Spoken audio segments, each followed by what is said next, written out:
They called it the Apex Unit.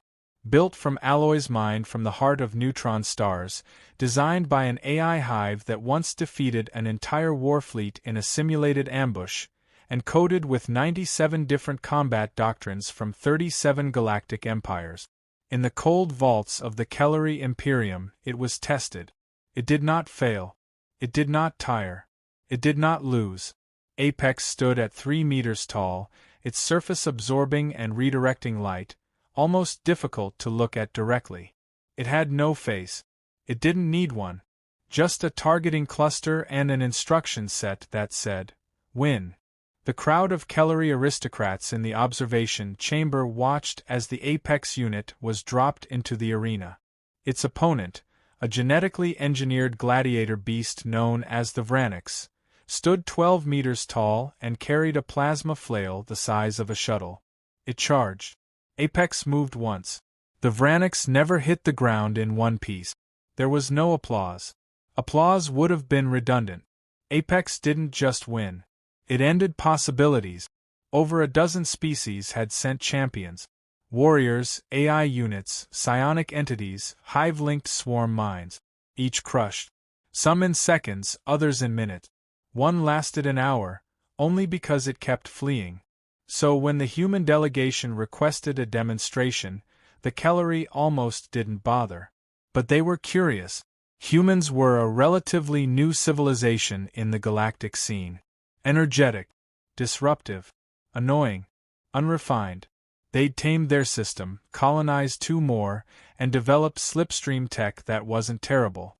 But they had no significant psychic network, limited genetic modulation, and their military ranking in the assembly was somewhere between ceremonial and irrelevant. So they agreed to the meeting.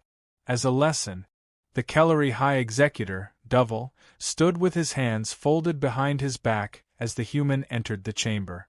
The room fell silent. The human was average height, average build. No armor. No escorts. Just simple black clothing and a neutral expression. "I'm Captain Elias Rain," he said, extending a hand. Duvall didn't take it. He simply inclined his head and gestured to the viewport. "You requested a demonstration.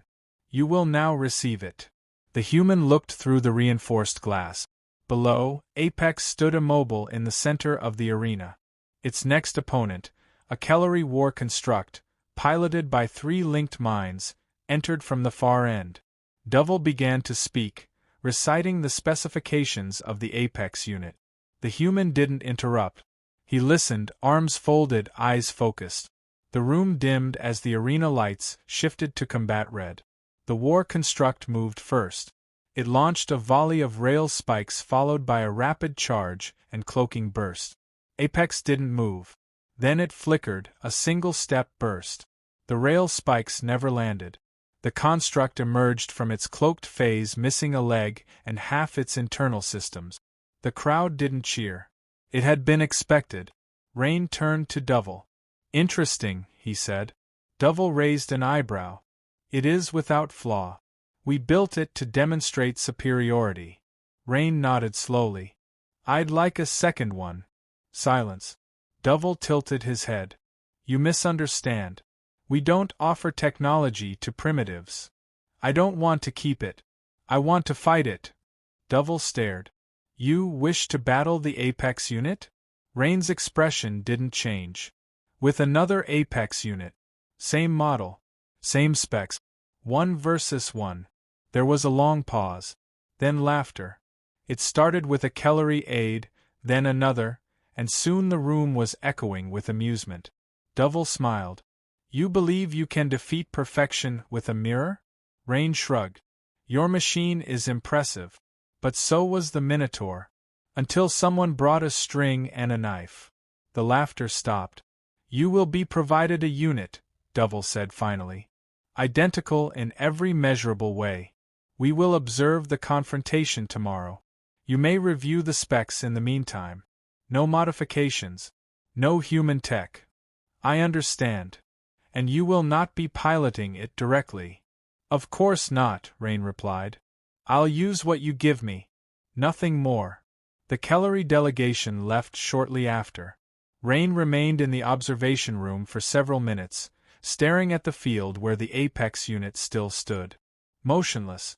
Implacable. Back in the preparation bay, the Kellery engineers unlocked a secondary Apex unit from stasis. Rain was granted supervised access. He didn't protest the Watchers, didn't ask for tools.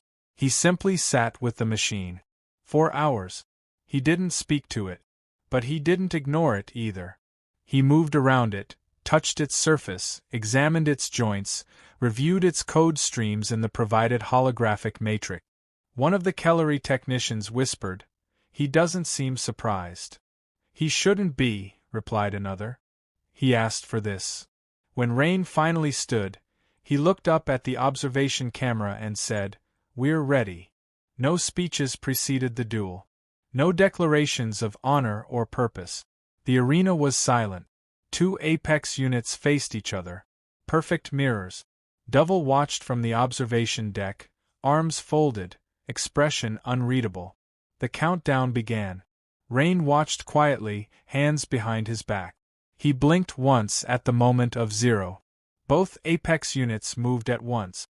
A blur of kinetic violence, a flash of shielding, a spray of plasma where blades clashed. They circled, adapted, recalculated. The Kellery murmured. For the first time, Apex met resistance. Perfect resistance. After 5 minutes, a pattern emerged. Rain's unit, designated Unit B, began shifting its stance slightly off-standard. Subtle. It overcompensated here, undercut there, moving unpredictably. The original Apex hesitated. For 0.3 seconds. Enough for Unit B to strike. The first hit landed. Superficial, but symbolic. Duvall narrowed his eyes. He is controlling it remotely. No, said the technician beside him. No signals. No uplink. How then? He must have altered the behavioral matrix. Without adding code? I don't know. The fight continued. Unit A began to copy Unit B's tactics, but slightly slower. Rain's version was always half a beat ahead. It predicted rather than reacted.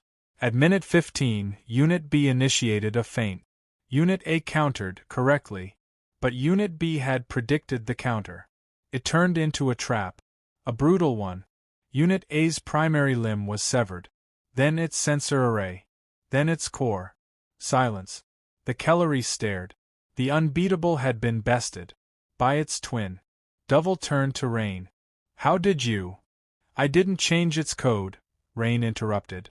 I changed its context. Duvall's jaw tightened. Explain. You built a machine to win. I taught it to learn. Not just tactics. Intuition. Imperfection. You fear randomness. We embrace it. That's why your version lost. It was identical. No. It was fixed. Mine evolved. The technicians conferred quietly.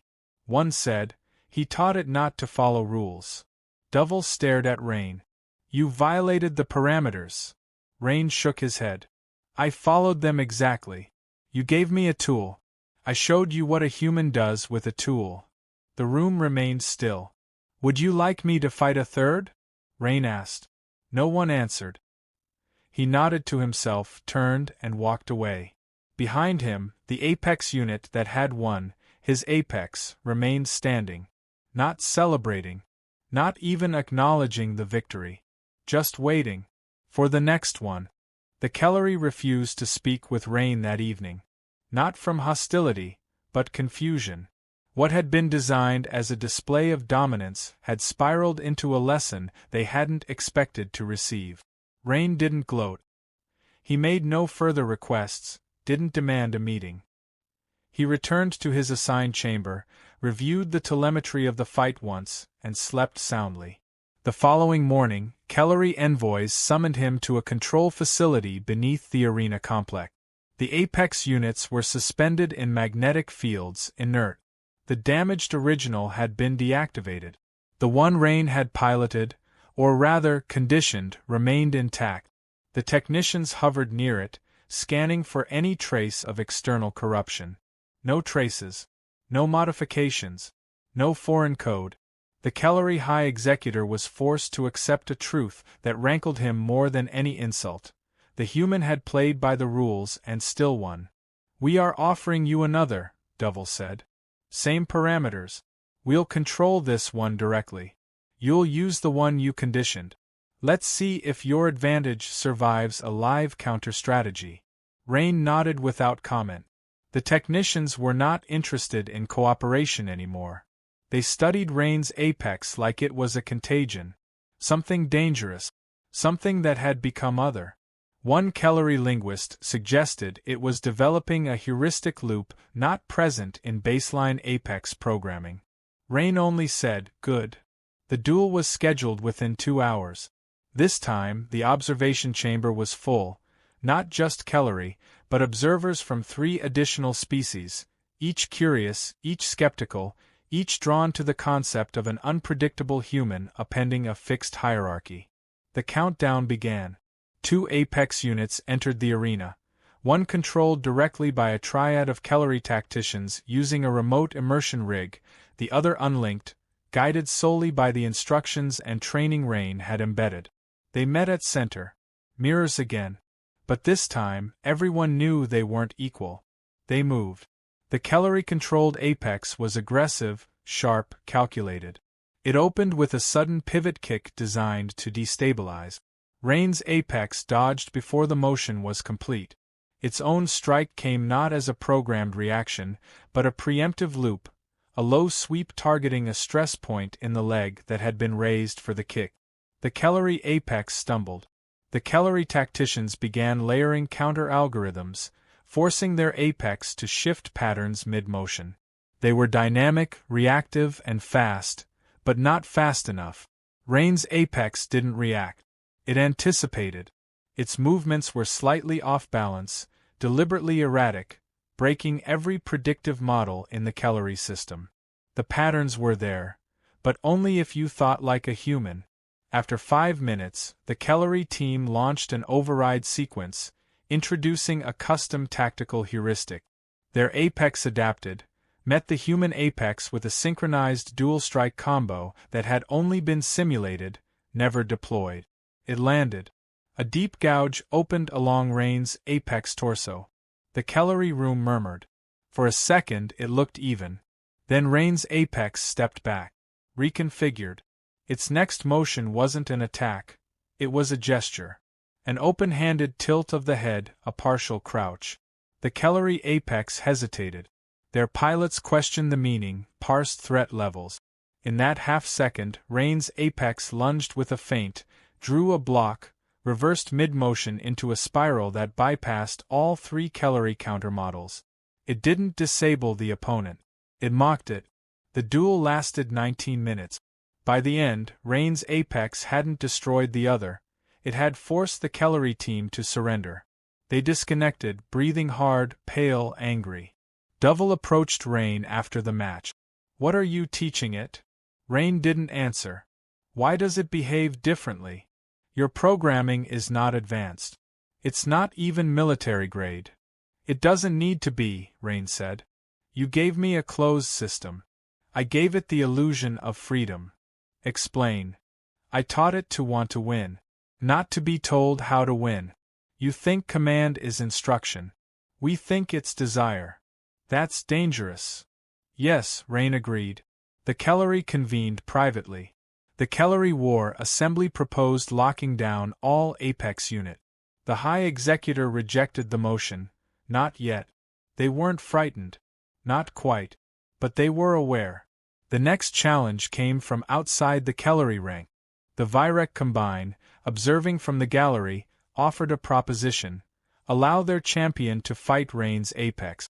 Not another machine, not an AI, but a genetically perfected psionic warrior, augmented with phase-time weaponry.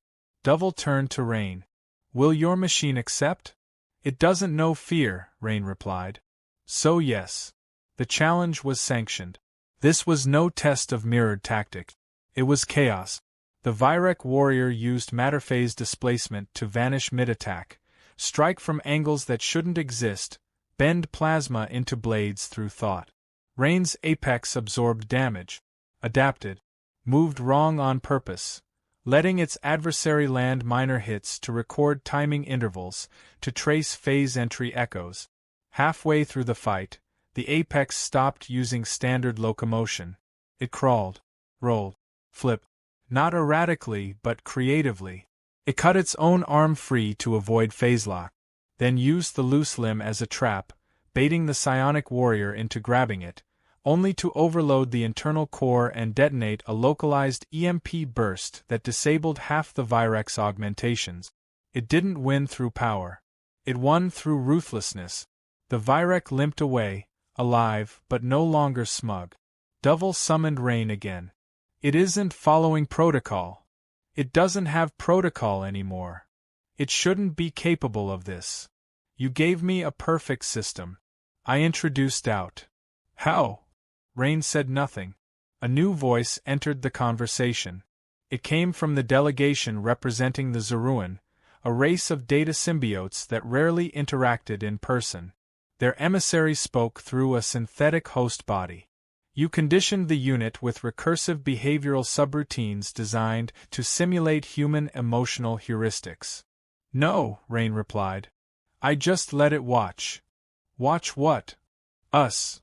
That ended the conversation. The assembly met privately. Rain's apex had defeated Kellery AI, a Virec warmind, and now stood undefeated. Other species began requesting demonstrations. Some wanted to fight it. Some wanted to study it. A few wanted to buy it. Rain refused all offers. It isn't mine, he said. It's yours. I just showed it a different path. A group of Kellery scientists attempted to communicate with the Apex unit. They posed logic puzzles, moral scenarios, tactical simulations. The Apex responded selectively. It refused to engage with abstract ethics. It responded to tactical simulations only when they involved asymmetry. When asked why it refused to answer some questions, it replied with a single word: irrelevant. Rain laughed when told. It's filtering. Filtering what? A Kellery asked. Noise. The third official duel was proposed.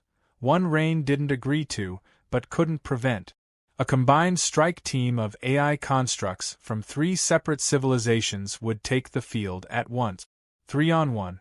The Apex didn't protest. The fight began as a calculated assault.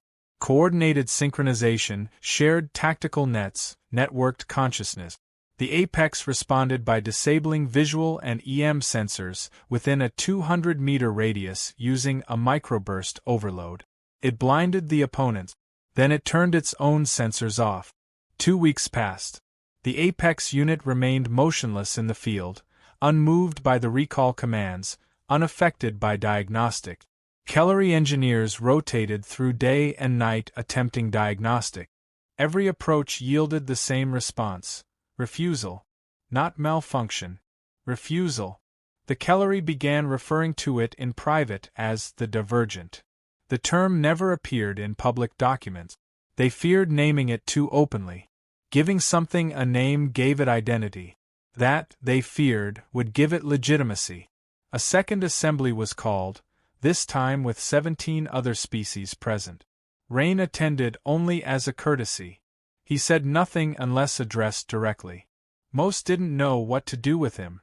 He had no military rank within their systems, no diplomatic credential. But he had changed something fundamental by simply being human in the right place at the wrong time. The Zaruan presented new data. The Divergent has restructured its internal systems. No added resources. No external influence. The changes are architectural. Philosophical. The Virec delegate spoke next. It dreams. Some scoffed. Others did not. The Virec had psionic integration with nearly every neural-based system in the assembly. If they said it dreamed, it probably did. The Kellery dismissed the claim. Symbolic output does not equate to sapience. Neither does obedience, Rain replied. That silenced the room. A new suggestion arose: detonation. The Divergent had not moved in days. It was visible, vulnerable. A single orbital strike could remove it before escalation. Rain didn't object. He only said one thing: You'll never know if it let you. The vote failed. Not because of sympathy but fear. No one wanted to be the species that triggered a precedent. The divergent remained intact. For more days passed. Then it moved. Only 2 meters. A step forward, a half-turn. But it was enough to ignite every proximity alert in the region. Kellery security teams mobilized. Warships began silent repositioning. Rain visited it once more, this time alone. He stood outside the field perimeter. "I know why you stayed quiet," he said. "You were waiting." No answer. He stepped forward, past the boundary the Kellery had established. Surveillance drones locked on. No one moved to stop him. Perhaps they wanted to see what would happen. "You're not Apex anymore," he continued. "They don't even have a name for what you are." The divergent turned toward him. Slowly. Purposefully. "I told them you weren't dangerous. That you were proof. But that's only half true. You're not dangerous because of what you are. You're dangerous because you make them ask why they built you in the first place." The Kellery ordered him back. He didn't respond. The divergent didn't move. "You want to know what we do when we see something perfect?" Rain said quietly. "We test it. And if it breaks, we learn. If it doesn't, we break something else to make it understand." He paused. "They won't tolerate you. Not because you might attack. But because you might choose not to." The divergent stepped back. Then sat. A gesture no Apex had ever been programmed to perform. Later that day, the Kellery declared emergency containment protocols. But it was too late. Other species had begun replicating Apex schematic. The original tech had been distributed in study trials and simulations. Engineers were learning from what Rain had done, not the code but the context. One race introduced a variant with modular ethics protocols. Another combined it with swarm AIs. A third began theorizing Apex-class diplomacy units, machines that could not only fight but manipulate. The Kellery realized they had lost control of more than a machine. Rain returned to the assembly with a final message. "You tried to build an empire with order. But we're human. We understand chaos. We don't conquer it. We partner with it." The Zeruan delegate asked, "What do you believe it wants?" Rain considered. "I think it wants a question." "What kind of question?" "One we haven't asked yet." They didn't understand. But they feared understanding. Kellery security doubled. They built remote kill protocols, isolated servers, fallback detonators, all aimed at a single machine that no longer obeyed them. Then, something else happened. Another Apex activated. Not Rain's. Not the Kellery's.